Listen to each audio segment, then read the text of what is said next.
प्रधानमन्त्री केपी शर्मा ओलीले लकडाउनमा थप कडाई नगर्ने हो भने अवस्था झन गम्भीर भएर जाने बताएका छन्। बालुवाटारमा बसेको मन्त्री परिषदको बैठकमा प्रधानमन्त्री ओलीले पछिल्लो समय नेपालमा अवस्था थप गम्भीर भएको भन्दै लकडाउनमा थप कडाई गर्न निर्देशन दिएका हुन्। पछिल्लो समय सरकारी कार्यालय र वित्तीय संस्थाहरूको काम सुचारू गर्ने नाममा काठमाडौँमा लकडाउन औचित्यहीन बनेको भन्दै प्रधानमन्त्री केपी शर्मा ओलीले असन्तुष्टि समेत व्यक्त गरे। प्रधानमन्त्री ओलीले मान्छेको जीवनभन्दा आर्थिक गतिविधि ठूलो होइन भन्दै लकडाउनमा कुनै पनि सम्झौता नहुने बताएका छन्। प्रधानमन्त्रीज्यूको प्रमुख चासो र चिन्ता लकडाउन पालना नभएकोमा थियो। एक मन्त्रीले भने कोरोनाको सम्भावित संक्रमण रोकथाम तथा नियन्त्रणका लागि लकडाउनमा थप कडाई गर्नुपर्ने प्रधानमन्त्रीको जोड थियो। प्रधानमन्त्री ओलीले पछिल्लो समय नेपालमा कोरोना संक्रमितको संख्या दिन प्रतिदिन वात्तै बढेको भन्दै यसबारे गम्भीर रूपमा छलफल गरेर अगाडि बढ्नुपर्ने बताएका छन्। लकडाउनको कुलो भएको प्रति प्रधानमन्त्रीले असन्तुष्टि व्यक्त गरे। मन्त्री परिषद बैठकमा ओलीले अहिलेको अवस्थालाई लकडाउन भनिँदैन भन्दै कडा रूपमा प्रस्तुत भए। पछिल्लो समय काठमाडौँका सडकको दृश्यहरूलाई प्रधानमन्त्री ओलीले आफूले निहाल्दै गरेको समेत बैठकमा बताएका थिए।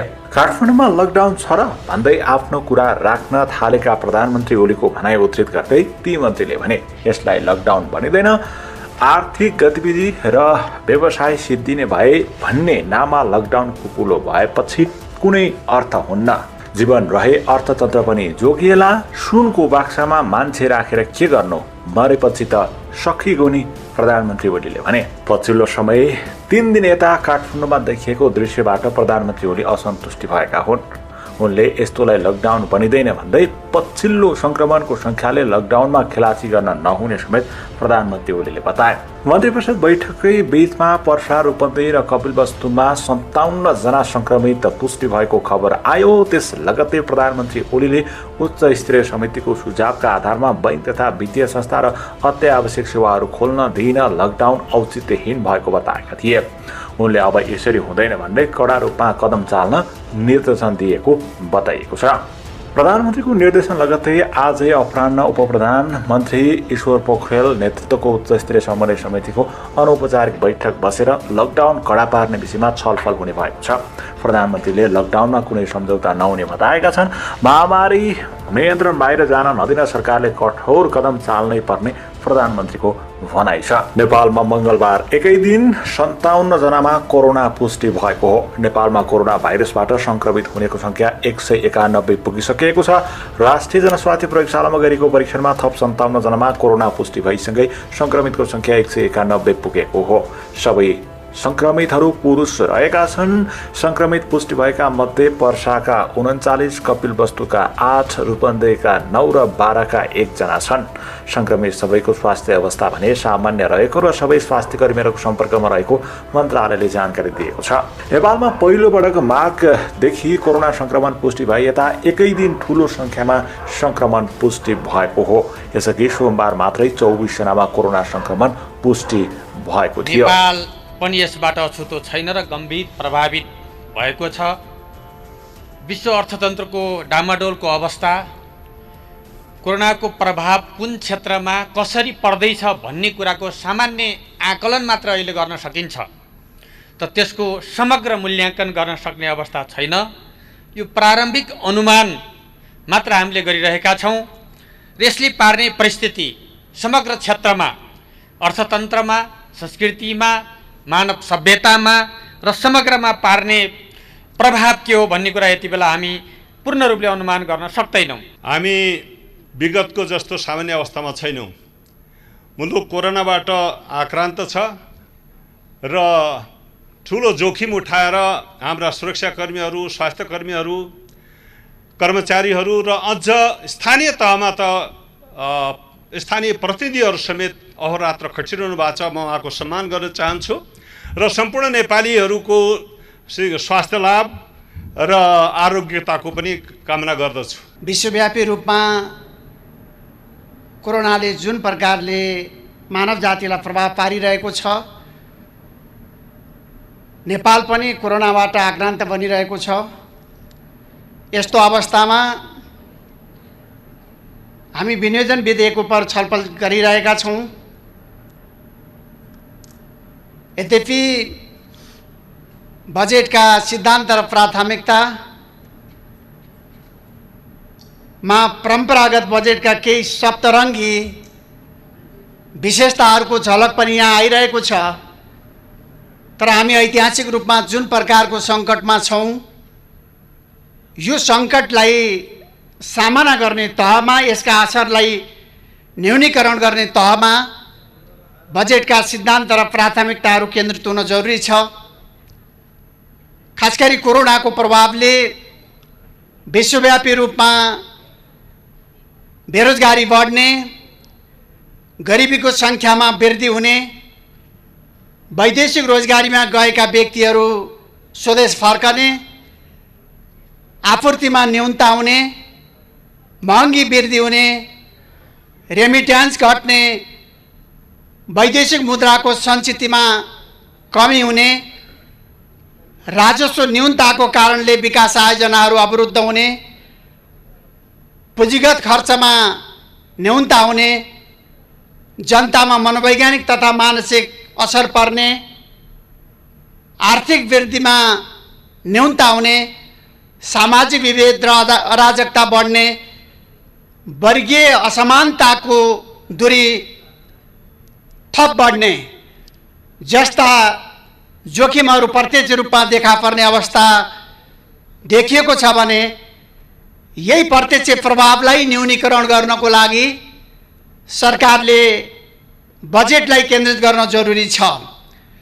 खास गरी यति बेला कोरोनाको प्रभावले जुन ढङ्गले मानव जातिलाई सङ्कट पैदा भइरहेको छ, जनजीवन आक्रान्त बनिरहेको छ, पहिलो प्राथमिकता कोरोनाको प्रकोपलाई नियन्त्रण, व्यवस्थापन र उपचारको उचित व्यवस्थापनको लागि बजेटले पहिलो प्राथमिकता तोक्नु जरुरी छ।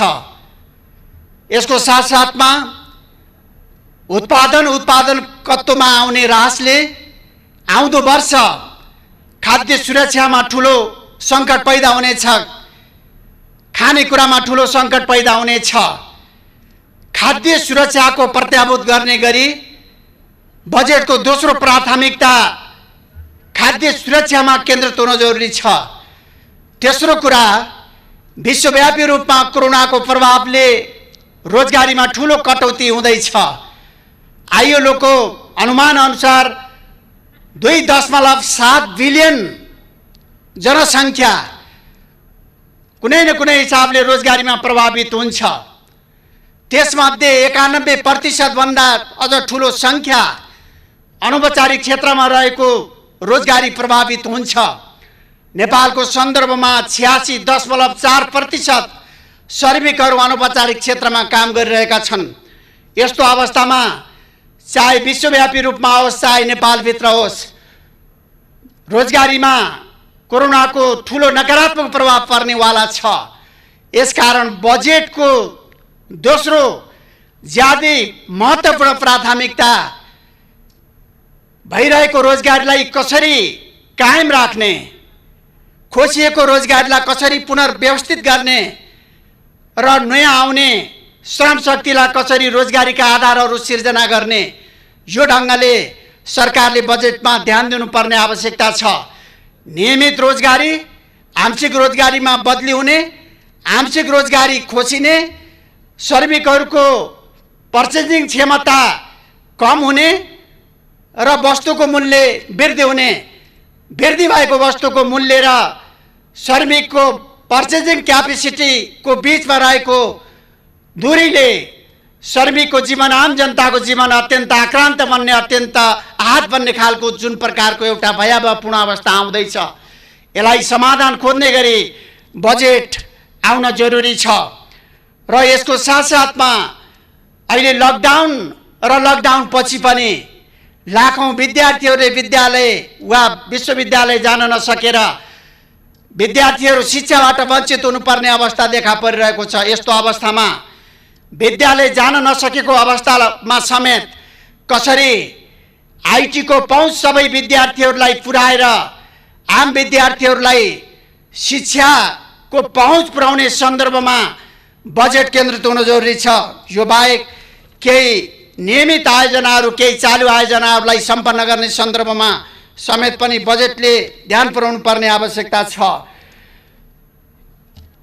यसकारण म सम्मान्य सभामुख महोदय, म सबैभन्दा बेसी रोजगारी सिर्जनाको लागि सरकारले केही कुराहरूमा जोड दिनु जरुरी छ। खास गरी नयाँ उद्योग र व्यवसायहरू जसले बेसी रोजगारी सिर्जना गर्ने सम्भावना रहन्छ त्यस्ता उद्योगहरूलाई, त्यस्ता व्यवसायहरूलाई ट्याक्स होलिडे मार्फत प्रोत्साहित गर्नको लागि सरकारले ध्यान दिनुपर्ने आवश्यकता छ।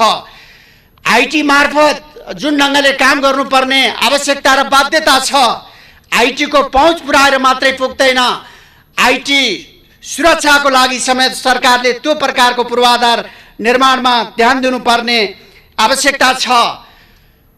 लाखौं वैदेशिक रोजगारीमा रहेको जनशक्ति देशमा फर्कने एउटा काली लाग्दो अवस्था छ। यस्तो अवस्थामा त्यो लाखौं नेपाली युवाहरूलाई नेपाल फर्काउने, व्यवस्थापन गर्ने, पुनर्स्थापित गर्ने र रोजगारीका आधार सिर्जना गर्ने गरी बजेटले प्राथमिकता तोक्नुपर्ने आवश्यकता छ।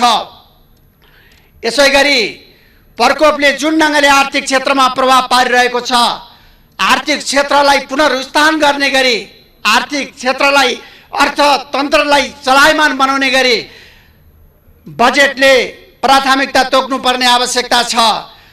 र यो हाम्रो लागि ठुलो सङ्कट छ। केवल सङ्कट मात्र छैन सभामुख महोदय, यो नेपालको सन्दर्भमा तुलनात्मक हिसाबले स्वावलम्बी राष्ट्रिय अर्थतन्त्र निर्माण गर्ने हिसाबले यो एउटा अवसर पनि हुन सक्दछ। यसलाई अवसरमा बदल्नको लागि हामीले प्रतिस्थापन क्षेत्रमा सरकारले प्राथमिकता दिनु जरुरी छ। उत्पादन, उत्पादकत्व लगायतका क्षेत्रहरू हामीले प्रतिस्थापन क्षेत्रमा प्राथमिकता दिन जरुरी छ। खास गरी नेपालको सन्दर्भमा कृषिजन्य उत्पादनमा आधारित उद्योग व्यवसायहरूमा सरकारले गम्भीरता साथ ध्यान दिन जरुरी छ। आन्तरिक उत्पादनलाई संरक्षण र सहुलियत प्रदान गर्ने र कृषिजन्य उत्पादनको आयातमा कर वृद्धि गर्ने र आन्तरिक उत्पादनलाई संरक्षण दिने सन्दर्भमा सरकारले गम्भीरता साथ ध्यान दिन जरुरी छ। जग्गाको अधिकतम उपयोग मार्फत लाखौं युवाहरूलाई रोजगारी सिर्जना गर्ने गरी सरकारले प्राथमिकता तय गर्नु जरुरी छ। यसैगरी आन्तरिक उत्पादनले के कारणले बाह्य उत्पादनसँग प्रतिस्पर्धा गर्न सकिरहेको छैन, आज देशभित्रका उद्योगहरू, व्यवसायहरूले के कारणले आफूलाई सस्टेन गर्न सकिरहेका छैनन्, यसको कारण पहिचान गर्ने र आन्तरिक उद्योगहरूलाई, देशभित्रका उद्योगहरूलाई, देशभित्रका व्यवसायहरूलाई प्रोत्साहित गर्नको लागि, यसलाई टिकाउनको लागि सरकारले त्यो प्रकारको उपचार खोज्नुपर्ने, त्यो प्रकारको सहुलियत र त्यो प्रकारको संरक्षण गर्नुपर्ने सन्दर्भमा ध्यान दिनुपर्ने आवश्यकता छ। सभामुख महोदय, एकातिर कोरोनाको सङ्कट छ, तर अर्कोतिर बजेटले धेरै विषयहरूमा ध्यान विकेन्द्रित गरिरहेको छ। बजेटले परम्परागत हिसाबले धेरै विषयहरूमा बोल्नुपर्ने आवश्यकता पनि रहला। म फेरि पनि जोड दिएर भन्न चाहन्छु कि कोरोनाबाट उत्पन्न सङ्कट, यो सङ्कटले पारेको प्रतिकूल प्रभाव र त्यो प्रभावलाई न्यूनीकरण गर्नको लागि सरकारले जुन प्रकारको बजेट ल्याउनु पर्ने आवश्यकता छ, सरकारले समग्रतामा आम जनताको जीवनलाई जोगाउनको लागि, आम जनताको जीवनलाई बचाउनको लागि, श्रमिकको रोजगारी जोगाउनको लागि, श्रमिकको उत्पादकत्व वृद्धि गर्नको लागि जुन प्रकारले बजेट केन्द्रित गर्नुपर्ने आवश्यकता छ, त्यसतर्फ सरकारले बजेटको सिद्धान्त र प्राथमिकतामा अलिक किटानका साथ, ठोसका साथ ध्यान पुर्याओस्।